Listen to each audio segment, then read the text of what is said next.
Hawaii's famed volcanoes are the most spectacular and yet the most readily accessible in all the world and offer a magnificent view of nature's greatest power display. They are the legendary home of the fire goddess Pele. The date is February 28, 1955. And for the first time in over 100 years, a violent eruption is underway in the Puna district on the island of Hawaii, about 200 miles over water from Waikiki Beach and the Honolulu area on Oahu. This eruption touched the lives of 1,000 people, destroying homes and valuable lands, yet there were no deaths. The mighty lava fountains and rivers have erupted on the East Rift Zone of Mauna Loa, a mountain that is the greatest single accumulation of lava on Earth, over 10,000 cubic miles in all, built up by countless eruptions down through the centuries. A rare sight as a volcano erupts in the backyard of a home with devastating results.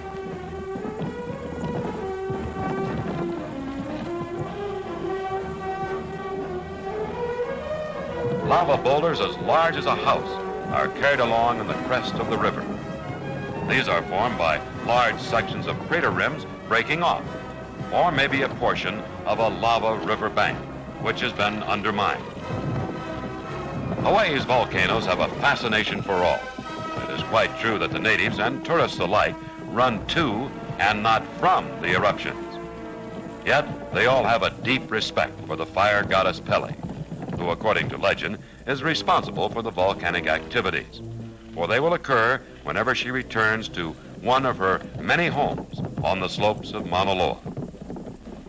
The lava rivers that flow over the land cause most of the damage.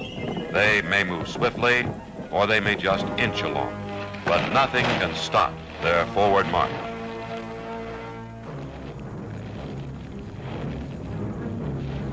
This once beautiful palm grove is doomed to a fiery death. The soft rustling of the trade winds through the palm fronds has forever been stilled by the incinerating power of the lava flow. Each tree dies with majestic grace.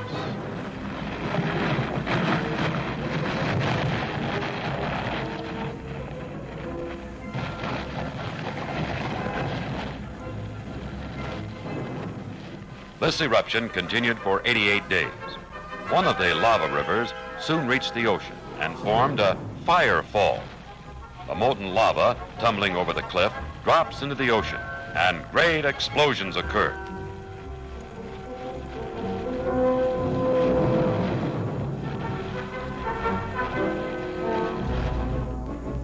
This is visual evidence of how the islands were formed, for as the lava cools, it now becomes a part of the land, slowly adding more and more shoreline.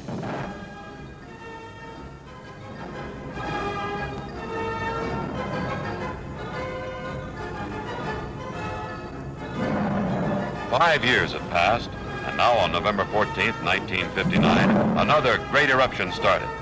As viewed from the air at its start, at least 7 different crater mouths were spewing forth lava in fiery fountains. This time it occurred in the great caldera of Kilauea, high up on the slopes of Mauna Loa. Once again, Pele had returned dramatically to another of her many homes. Daring and resourceful cameramen descended into the crater area, proceeding across the newly formed lava lake, which had crusted over, to photograph these fantastic scenes.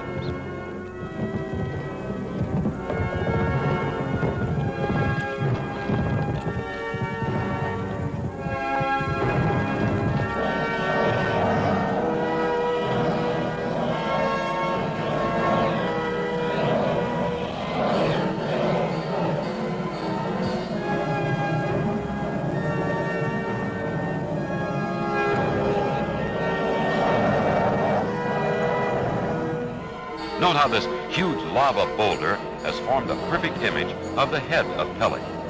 She seems to speak as lava moves across the lower portion of her mouth.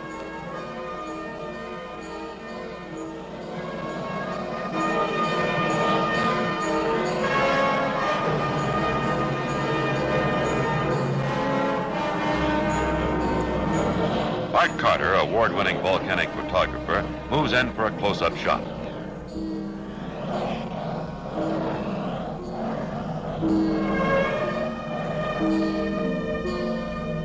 Visitors at the famed Volcano House on the rim of Kilauea crater were among the first to reach the eruption area, for Kilauea Iki was just a short distance away, and rangers of the National Park Service designated places of safety for the volcano watchers.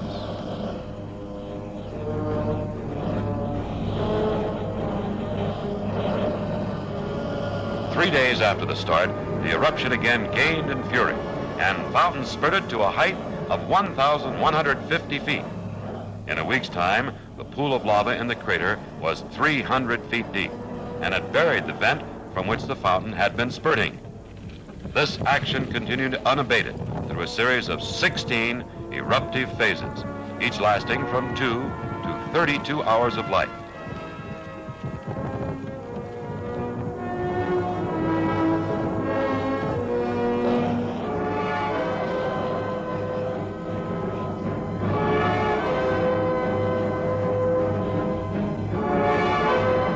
Cinders fall continually and devastate the surrounding area, and the nearby Park Road is buried under the black deluge. Activity goes on, and at one point, a record fountain height of more than 1,900 feet was recorded. This resulted from an unusual amount of gas present in relation to the amount of liquid lava coming out. Great whirlwinds are generated by the intense heat and swirl upwards in menacing cycles.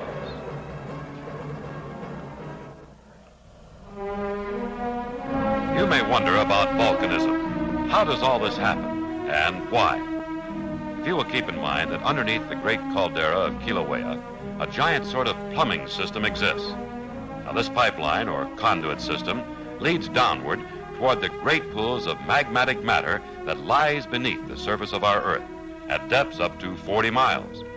This fluid matter is restlessly moving about in some unexplained manner, and its motion is indicated by the seismograph instruments on the surface in the Hawaiian Volcano Observatory on the crater's rim.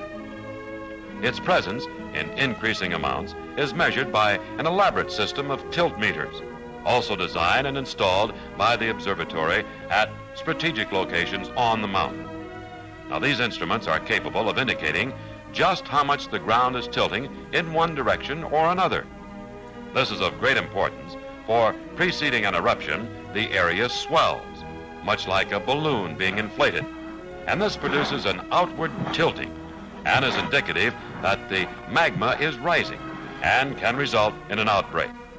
After an eruption, the swelling stops and the tilt becomes measurable inward. Another indication of the movement of lava through the conduit is the increasing number of earthquakes recorded and the frequency.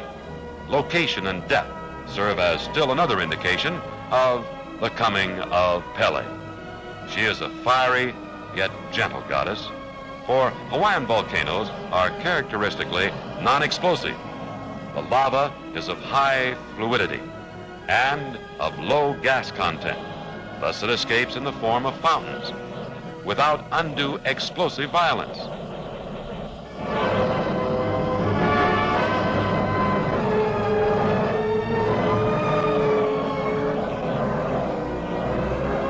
Its fluidity also results in high speeds of lava river flow, and it reaches speeds up to 35 miles an hour under certain conditions.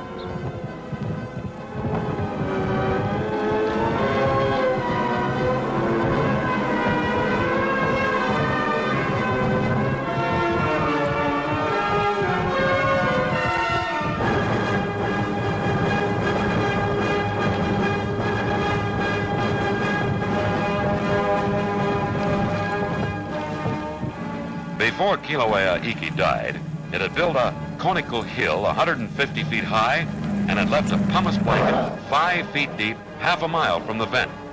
When it was all over, on December 21st, the lava pool in the new crater was 380 feet in depth and contained over 51 million cubic yards of lava. We end our trilogy of Hawaii's volcanoes with the Puna eruption on January 13, 1960. Following earthquakes, giant cracks appeared in the village of Kapoho, and residents started evacuating.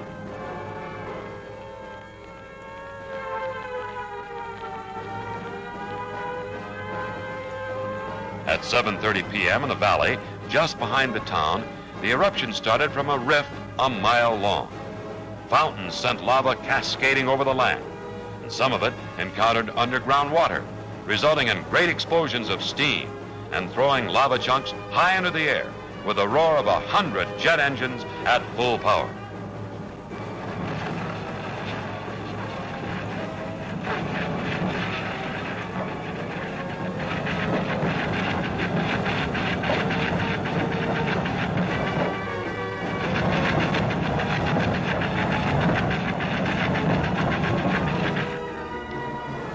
The stores of the village of Kapoho were hastily abandoned as the fountains danced in the nearby valley, and cinders poured over the area.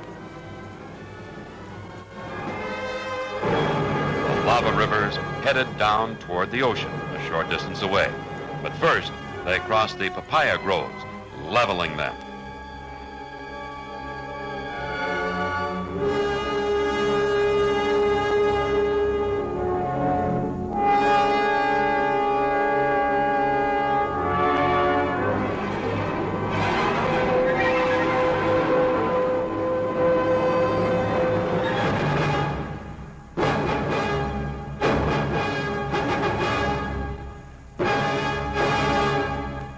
Bulldozers were brought in to divert the flow, but it was an impossible task. Orchid growers saved many of their valuable plants from the menacing flow as the caretaker's home goes up in flames.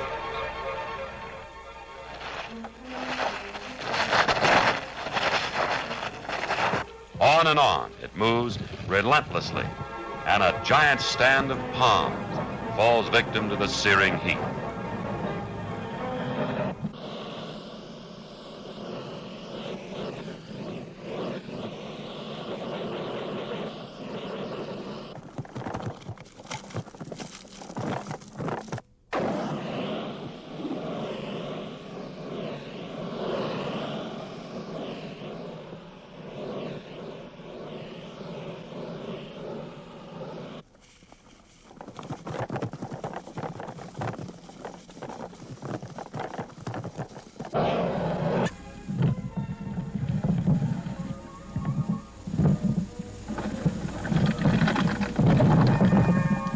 Hawaiians have their own phraseology for parts of the volcanic activity. When a lava river separates into two parts and then again reunites, it leaves a piece of land, much like an island. This is called kipuka. And there are many of these on the slopes of Mauna Loa. A smooth, ropey or billowy type of lava flow has an equally smooth-sounding name, pahoehoe. The rough, spiny and pebbly surface of lava, which is difficult to walk on, is called a'a. While not all visitors are privileged to witness an actual eruption, there are many places where volcanic manifestations are evident. The great sulfur banks near the Volcano House can be inspected at close range. One may stumble across a real find, a piece of olivine, sort of a volcanic diamond, or maybe a lock of Pele's hair, or explore a lava tube like Thurston's, where you may walk through a lighted tunnel in which liquid lava once coursed in centuries past.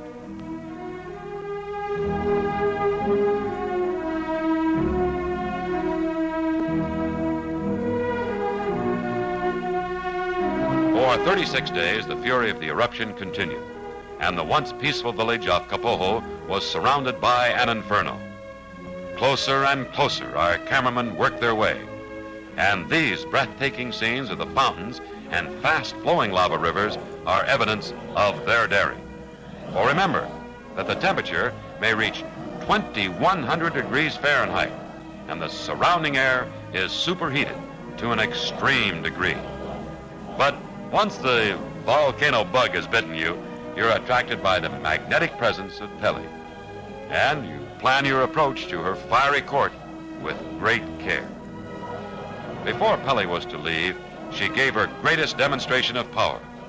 Kapoho soon turned into a ghost town with only charred embers of its buildings remaining.